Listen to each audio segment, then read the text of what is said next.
Hey everybody, it's Erica from In the Company of Cards. If you're new, welcome. If you've been here before, welcome back. Well, I wasn't planning to come on, but of course we've had some news. And so I thought I would come on and do a brief video. I hope everybody's weekend is going well um, before we get into the news. And I want to remind you that later today I will be on Substack. And I will. mm, I'll try to put the link in the description for this video, but I also have the link on the community page. So if you go to Substack and if you are a paid subscriber, I'm going to be doing readings over there for an hour at 5 o'clock p.m. Pacific time. So that's 8 p.m. Eastern.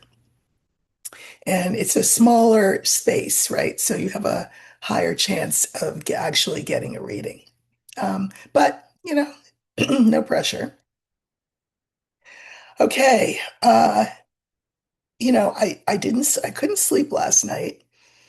And so while I was, playing solitaire on my phone, the news popped up that Lindsey Graham had died. Friday, he was in Ukraine with Zelensky. We know that the felon can't decide whose side he's on, Zelensky's or Putin's, and that the latest thing that we had heard was that he was leaning more towards Zelensky, which is why Graham was in Ukraine. So he's in Ukraine on Friday, and then on Saturday he died. They say he died of a brief illness. He was 71, which, for somebody that's getting ready to be 70 in a couple of weeks, 71's not old. Um, there's a lot of speculation about whether was it an illness or was he poisoned by Putin? I don't think he was. I think he did have an illness. I think that kind of travel can take it out of you, especially if you're older. And I think he caught some kind of bug, and it was too much for his heart. So, just thought of something else I wanted to talk about in a minute. Um, Sorry, I got to write it down or I'll forget. So, it's quite a shock. He was a staunch supporter of the felon, a staunch supporter of the felon's war with Iran. So that's interesting because now that support is gone. He was on the Judiciary Committee, which means that he would have had a lot to say about the upcoming confirmation hearing of Todd Blanche. I'll talk more about that later. So it's quite a blow to the felon to lose someone like Graham. Uh, I think that's what I want to first look at is how is the felon taking this? He made a comment, something like, what did he say? People will,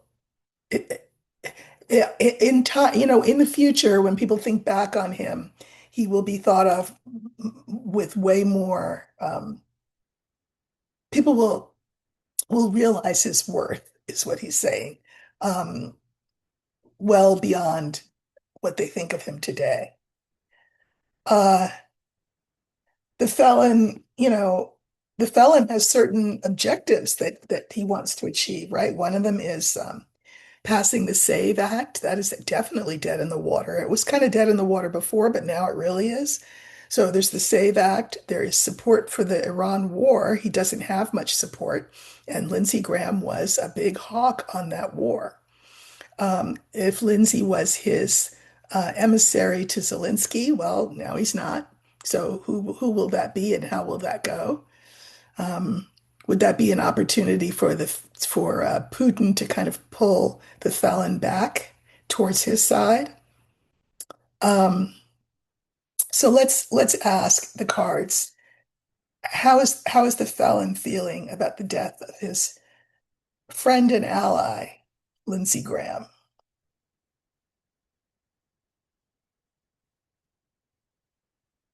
Uh, we'll use the older man card for the felon.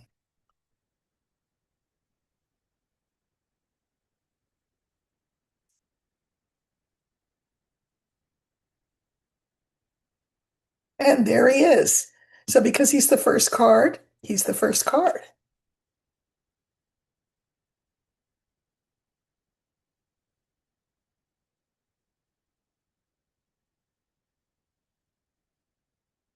Okay. So we have the felon, we have the star, we have the moon, we have the letter, and we also have the fox. I will say that it doesn't surprise me to see these. Here he is. He is thinking about the fact that Lindsay is now gone on to the great beyond, and that is making him think about his own mortality. He's what, 9 years older than Lindsay, um, and his health is not good. So it's making him think about his own mortality. We have the letter and the fox. Lindsay was very important to him to get certain legislation across the finish line. And now that's not going to happen. So he is, you know, it's okay. So on the one hand, okay, you lose a friend, that's sad. The other thing is he's thinking about his own mortality. So that's number two. But number three, now he's on to the next thing. What's the next thing? Well, what can he do to um, to make up for this loss, to allow for this loss? How can he get his the things that he wants across the finish line with Lindsay not there as his chief sycophant? So he's scheming and conniving and trying to think about whose arm he can twist, whom can he groom or enlist to be as bootlicker, as much of a bootlicker as Lindsay was. I know they say don't speak ill of the dead, but I mean, the dead do not become saints just by virtue of being dead. You know what I'm saying? So I think the felon is trying to scramble and scheme and figure out um, how can he still do all the dirt that he wants to do to the country without this right-hand man. I'm going to pull some cards on the moon.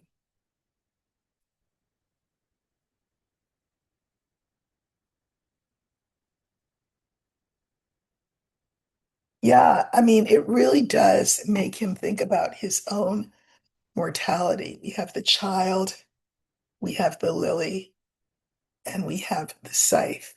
So this is a new thing that's happened. And, he died. And lily and scythe, the lily is the card for um, an old man.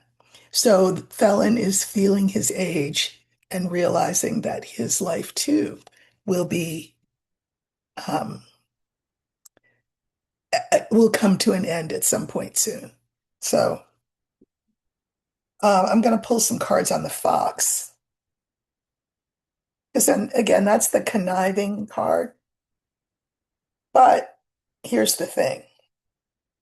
So this is him trying to figure out, well, whose arm can I twist? What can I do? Sorry, my voice is extra hoarse today. I feel it. I'm not sure why. We have the snake, the cross, and the birds. I find this really interesting. So this is him. Whose arm can I twist, right?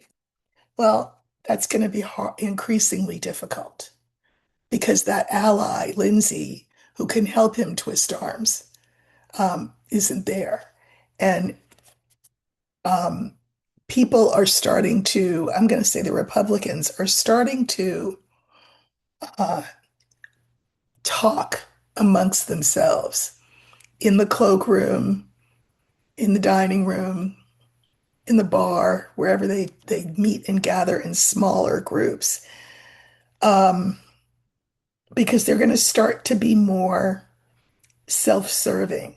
And we are pretty much at the point where, for them, following the felon's commands is starting to have a diminishing return for them and their own political futures. So this Lindsay's death is actually quite dangerous for the felon um, and for the level of support that he will continue to have in the Senate. So that's interesting. Now, I wanted to look, you know, in light of Lindsey Graham's death. Uh, you know that there was going to be there, well, there still will be a race for that Senate seat because Graham's seat was up and he was, of course, running again. And he was running against Dr. Annie Andrews, who is a physician and the Democrat.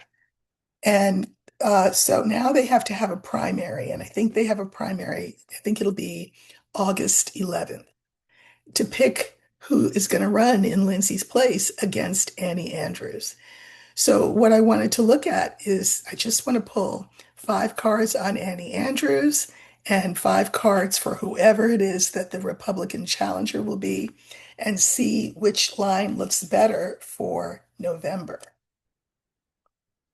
Remember, too, that the Senate Republicans had a very slim majority, and now they're down McConnell. I'll talk about him in a minute, and Graham. So that's 2. They can't afford a defection. If Susan Collins decides with Murkowski, let's say, to vote on any number of things with the Democrats, that's the ball game. So I feel like essentially, but for maybe a single vote, um, the felon is currently now a lame duck. This is very good news for our side.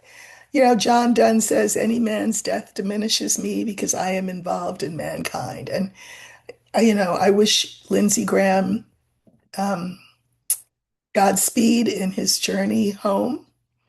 Um, but, I'll let the dead bury the dead.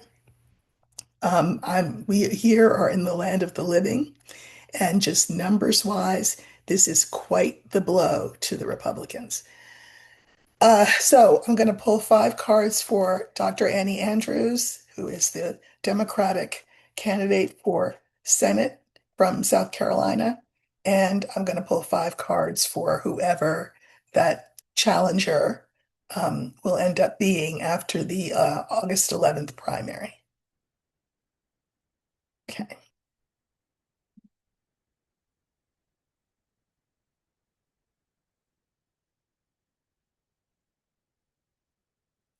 Okay, so this is Dr. Andrews.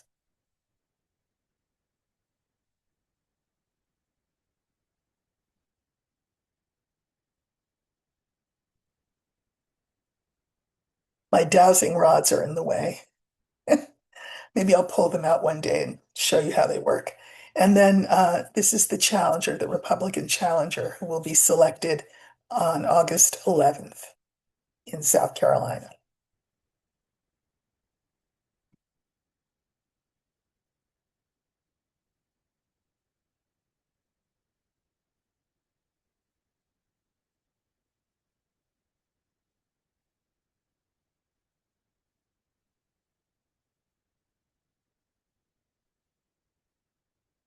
And as you can imagine, of course, a ton of money is going to be thrown behind that Republican challenger.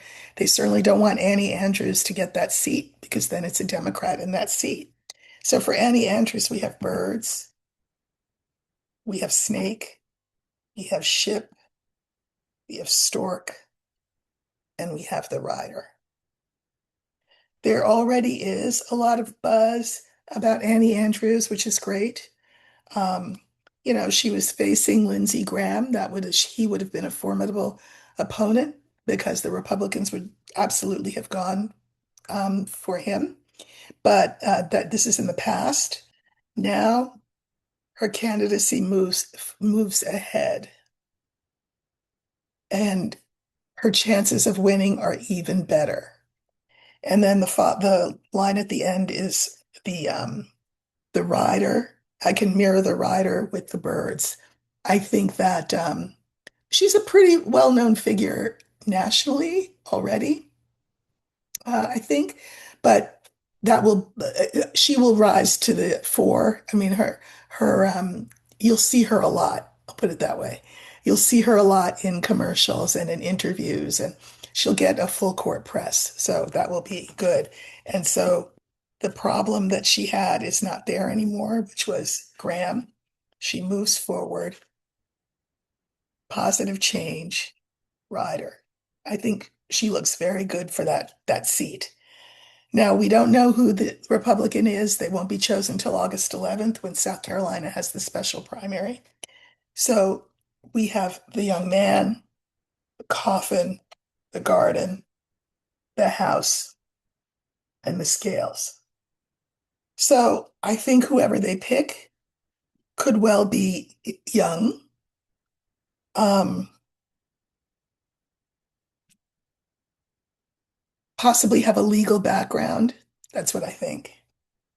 But I also think they stand no chance of being in the Senate. In the center, we have the garden. There's not enough time between August and November for the people of South Carolina to know him as well as they knew Graham, or as well as they know Annie Andrews. So I'm going to say that that seat goes to the Democrats with Annie Andrews. It could have gone there anyway, but with Graham's no longer being in the picture, um, that will be a Democratic seat. So if any of you are in South Carolina, that's great. But please do get out to vote. There will be a lot of shenanigans, we know, in the primary. I mean in the November race, at the midterms. So make a plan for voting. Help your neighbors who need help. Make a plan.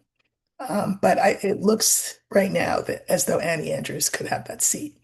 McConnell, I don't think McConnell is where Graham is, but I don't think he is in his body either. I think he's on life support. That's what I think. But let's look. How is Lindsey? I mean, how is Mitch McConnell doing? We know that his wife, Elaine Chao, had taken that trip to China because she couldn't do anything for him here. I mean, what a cold-blooded way to look at things, but okay. We also know that there's been a junk hauling truck um, at McConnell's house, just pulling out a lot of stuff, including flooring. He's got new flooring, so who knows? Did he leave blood on the floor? I don't know. Who knows? Um, I don't think that those three Republicans who said they spoke to McConnell did speak to him. Or if they spoke to him, I don't think McConnell spoke back. Put it that way. And if McConnell could speak to them on the phone, why couldn't he speak to um, someone from a press outlet where we could hear his voice? So let's just look for McConnell and see what's going on with him. Um, I will say this, he will not return to the Senate, which is really what we're interested in. But let's just look and see how he is. We're going to use the older man card for McConnell now.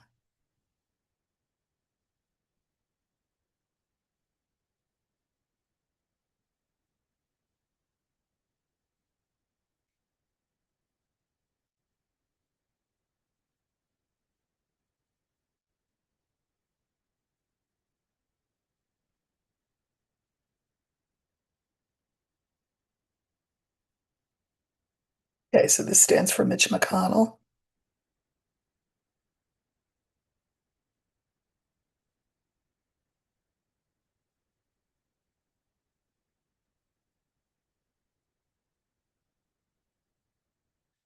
Okay, this is the card for illness.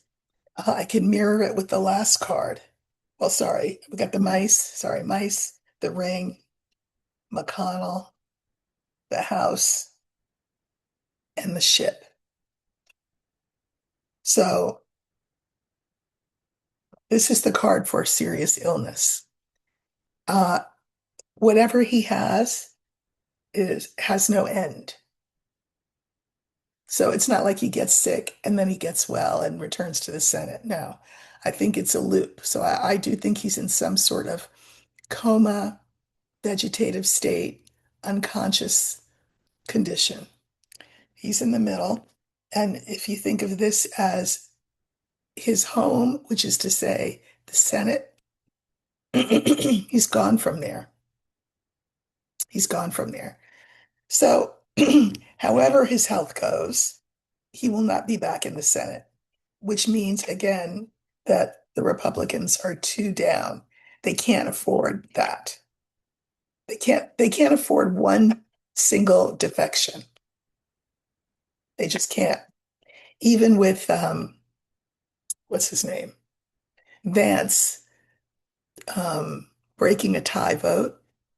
I don't think that some of the things that will come up will be up for tie votes. I don't think it'll be a question of um, Vance being able to break a tie because I don't think it'll be a tie. So, hmm, sorry.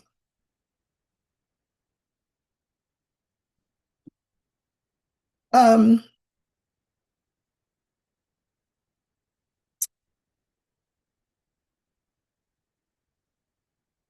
I want to look at a couple of things, just a couple more things, and of course, I'll do a bigger a video, longer one, deeper dive tomorrow. But I want to look at Todd Blanch because Wednesday and Thursday he will be having his confirmation hearings.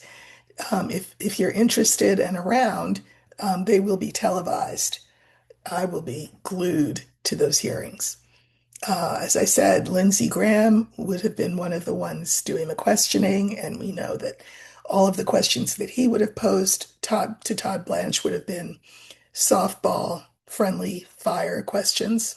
Well, not fire, just friendly, but he's not there. Um, there are Republicans who are not fans of Todd Blanch. Massey is one. Um, and even though Massey um, is he will not be back. He's still there until through the midterms, till the new person gets sworn in January. So, um, how will the hearings go for Massey, for Todd Blanch? Uh, these are, well, basically what we want to know. Well, yeah, we can look at how the hearings are going to go, and then we can look at the vote. I think let's do both. So, how will the hearings go for Todd Blanch? I think I'm going to use, he's not an older man, he's a younger man. Um,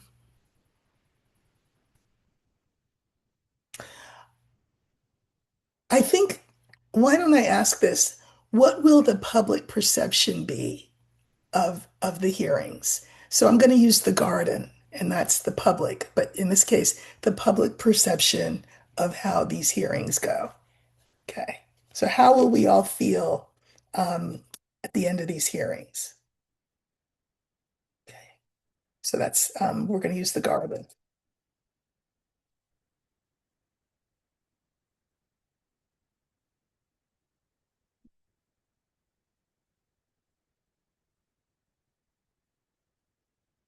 Yeah, it's the second card. That means it's the second card. So that's the first, second, third, fourth, fifth.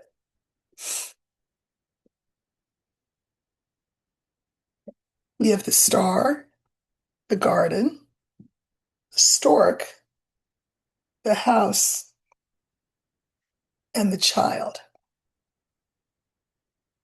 Well, I mean,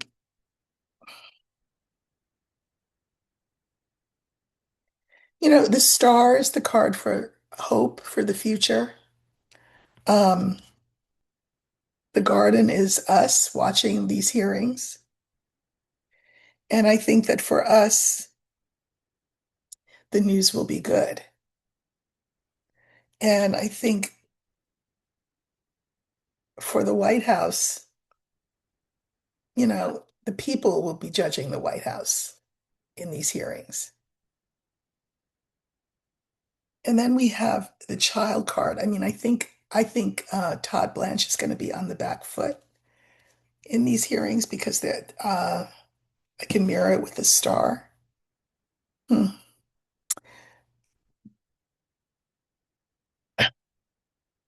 We know that Todd Blanche is all in for the felon. Will he change any of his tune when he gets in the hearing? He may. He may try to take a different tack. He has to be careful. He's under oath. I mean, Kavanaugh was under oath too, and we know he lied, allegedly. But I also think that Blanche will feel diminished, diminished um, in these hearings. The way he has championed the felon on the whole Epstein matter is, to put it mildly, problematic. So I'm going to look now at Blanche himself. I'll use the young man, even though he's not young, but he's not old either. So we'll use the young man. And I want to know how the hearings will go for him. How will the hearings go for him? I think he will, from the spread I just did, uh, the whole world, the viewing public, the House, the Senate, all of that, I think will see who he is, and I think it's exactly who he appears to be, which is sort of the Renfield to the felon's Dracula. If you know that movie, Renfield was that smarmy little guy that did stuff for Dracula. Um, didn't he turn into a rat? I don't know. I feel he feels very rat-like. All right. How will Todd Blanche be confirmed? Okay. So we're going to use the younger man for Todd Blanche, only because he's not old, and we want to know if he'll be confirmed.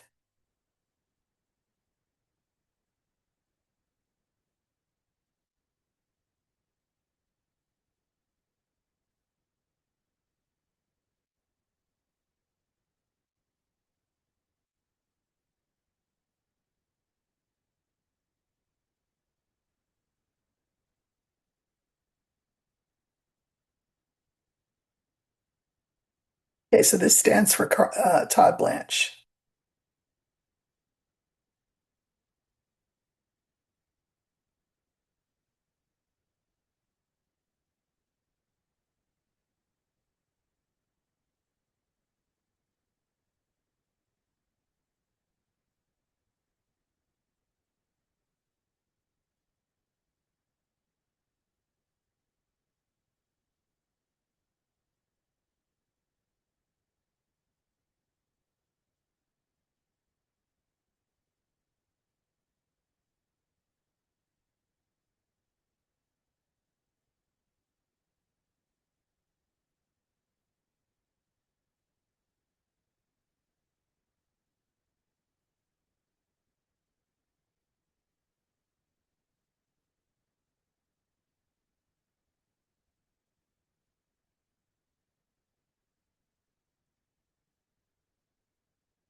I ended up pulling as many cards as a person can pull.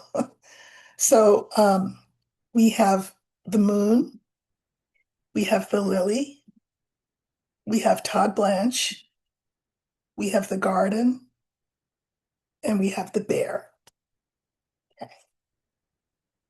So, this is reputation. This is how people see you. It's how you see yourself. It's sort of your understanding and other people's understanding of your right to take up space in the way that you do. And of course, he is seen as hand in glove with that old man in the White House, the felon. And he also thinks that he's got it made in the shade. Um, I think he's feeling pretty good. He's in the center. I can mirror this lily card with the garden. And I will say that people are going to comment on the fact, note the fact that people are going to note the fact that he is so closely intertwined with the felon and the felon's interest. Is that in the service of the country and the people in the country? Or is he too closely aligned with the felon? And then we have the bear and the moon. I think that he and the felon think that they can swing this no matter what. They are not entertaining the possibility of Todd Blanche not being confirmed. That's not even in their, they're not entertaining that possibility. So here we have the moon, and how interesting that the clarifiers are the key, the bouquet, oh, and the young woman. So, um, how do we know who Todd Blanche is? Why do we know more about him than many other past attorney generals? Because of his association with Epstein and being the yes man to the felon on the Epstein thing, being a real gift to the felon on the Epstein thing. I mean, he is like an attack dog, support animal. He is all of that. He will do anything for the felon to keep the felon distanced from the Epstein situation. And that's how we know him.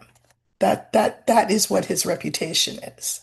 So that's not good. That doesn't bode well for his confirmation. Here we have the lily is our second card. The clarifiers are the scythe, the house, and the clouds. Again, he is seen as too close to the felon. This is a card for the felon because it's an old man. Um, you know, it's impossible and doubtful whether he would cleave his attachment to the felon, whether he could act impartially as the district, whatever he's going for. What's he going for? Um, Attorney General.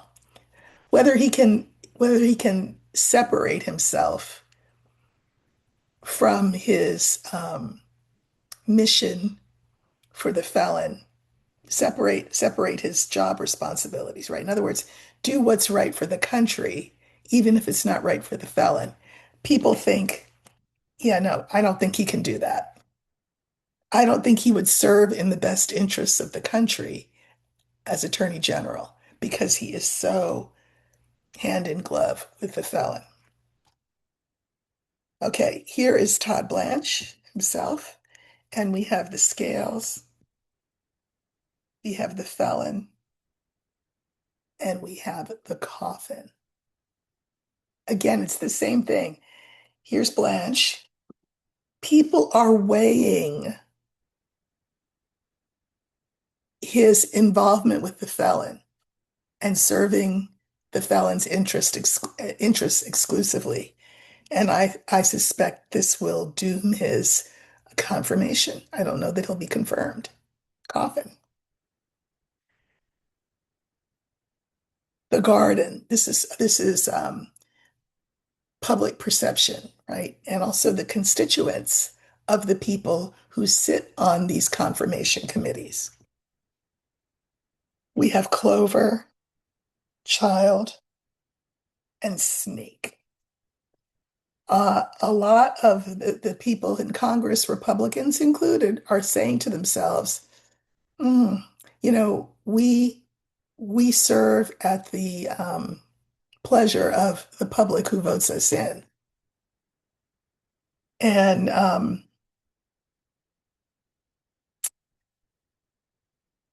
this is like hoping they can be lucky and vote for his confirmation and everything will be okay. But it's not true. That's a naive point of view to think that people will give them a pass if they vote to confirm him, because people won't give them a pass. People won't, come November, give them a pass for voting to confirm Todd Blanche. So there's some real soul searching that's being done. I don't know if it's soul searching. I think it's just there's a lot of cost benefit analysis being done, especially in light of Graham and McConnell's being indisposed for various reasons. Um, People are going to have to start being Republicans a little bit more long-term self-interested and ask themselves, if I tie myself to the felon, if I tie myself to this confirmation of Todd Blanche, am I helping myself in the short term, but hurting myself in the long term? I think a lot of that calculation is being done now. Fifth card was the bear, and we have the heart, the birds, and the ring, which is interesting. The felon loves Todd Blanche.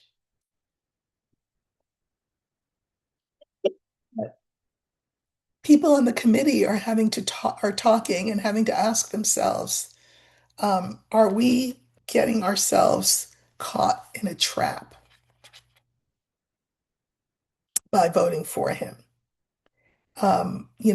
We need to think about what we're being committed to.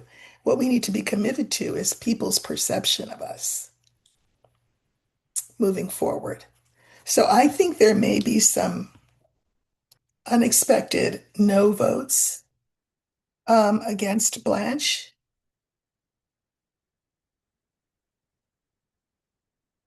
Um,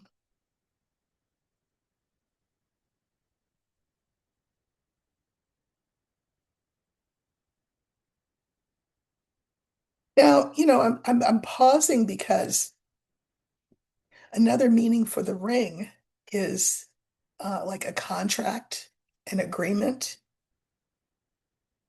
Now, you know how they ask those questions in those confirmation hearings? Would you come to us if I mean, in other words, they ask these questions. The people up for confirmation give them whatever answer they think they want to hear, and then basically lie, Kavanaugh, and then do whatever they're going to do. So I'm just going to pull three cards. Will Todd Blanche be confirmed?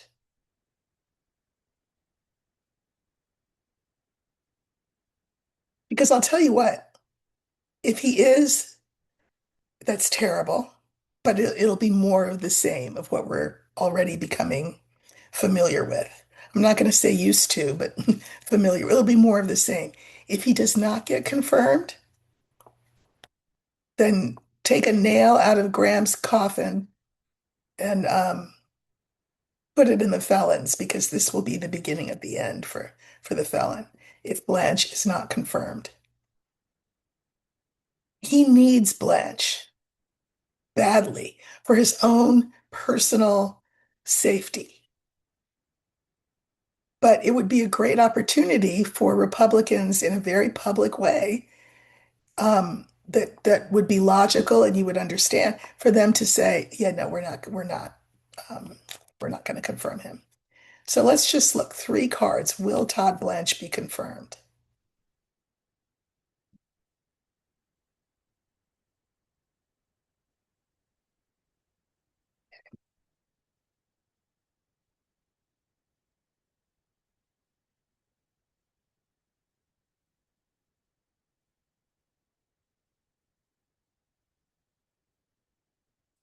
I'm going to say no. The message will be, yes, son, no. Mm-mm. Now, it will be, I think, contentious, but these hearings always are, right? But with clouds in the middle, I don't think he'll be confirmed. Now, again, the vote could be close. I'm not saying it's not going to be close, but I don't think he'll be confirmed. Again, I could be right, I could be wrong. I'm not a bookie, just a card reader. But my best thought is that he will not be confirmed. So uh, watch the hearings Wednesday and Thursday, and we'll see what happens. All right, again, I'm going to remind you that later on today, in about 3 hours, I will be over on Substack answering questions, anyone's political, personal, cultural, anything you'd like to ask. I will be over on Substack. It is for paid subscribers only. Paid meaning $5 a month. You can subscribe and then unsubscribe. The reason that I'm mentioning it here on YouTube is that when I do those kinds of readings on YouTube, the line goes out the door and down the block and around the world. There's so many people who want readings. Over on Substack, it's a smaller group. So you stand a better chance. The odds are that you stand a better chance. And if you'd like to support my work over there, that would be great. But anyway, that's where I'll be tonight at 5 for an hour, maybe a little longer, depends. And and then I'll see you all here tomorrow. So have a great rest of your weekend. I hope to see you tonight, but if not, I'll see you tomorrow. Take care.